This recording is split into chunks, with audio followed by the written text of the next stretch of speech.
Ever wonder where words like jazz, okra, or safari truly come from? Most people think they're just English, or maybe borrowed from European languages. But the real story goes much deeper. Their roots stretch all the way to the African continent, hidden in plain sight, woven into everyday speech without most people ever noticing. Language is a powerful thing. It carries history, memory, migration, pain, triumph, everything. And when you look closely, you start to see invisible threads connecting Africa to the rest of the world. These connections didn't happen by accident. They happened through travel, trade, colonization, forced migration, cultural exchange, and pure human resilience. Let's start with the biggest misconception, the idea that African languages stayed inside Africa, that they didn't travel far, that they didn't influence global culture. That belief is not only wrong, it wipes out centuries of history. Think about the word okra, a simple vegetable, right? But its name comes directly from the Igbo word okuru. Think about jazz, a musical style born in African American communities whose rhythms, patterns, and expressions trace straight back to West and Central African traditions. Even zombie, a word that appears in movies, games, books, it comes from Congo and West African concepts like nzambi and nzumbi, meaning spirit or soul. Once you start seeing these connections, you can't unsee them. And it makes you ask one question: how did these words travel so far, and why did they stay? To answer that, we have to rewind time. Long before Europe started exploring the world, African languages were already on the move. Powerful trade routes stretched across North, West, and East Africa. From Mali to Cairo, from the Swahili coast to the Indian Ocean, traders didn't just exchange gold and salt. They exchanged language. Words moved from one community to another, slowly traveling across borders. Then came colonization and the transatlantic slave trade, and everything accelerated. Millions of Africans were taken to the Americas and the Caribbean. They carried their languages with them: Yoruba, Igbo, Congo, Wolof, Mandinka, entire cultures packed into memories, songs, stories, prayers, whispers.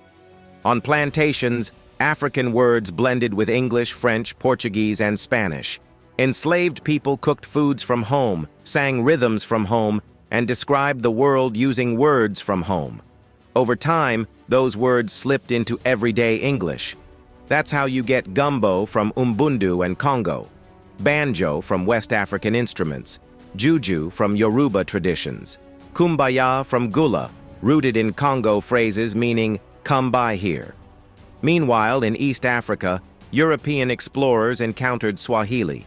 They heard the word safari, meaning journey. They borrowed it, changed its meaning, and carried it into European languages. That word went global, but its African origin stayed hidden, and the influence didn't stop in the past. Today, African languages show up in music, movies, fashion, and online culture. Words like wahala, ubuntu, ase, bwana spread through songs, TikToks, memes, and films. Afrobeats and amapiano travel faster than any colonial ship ever could.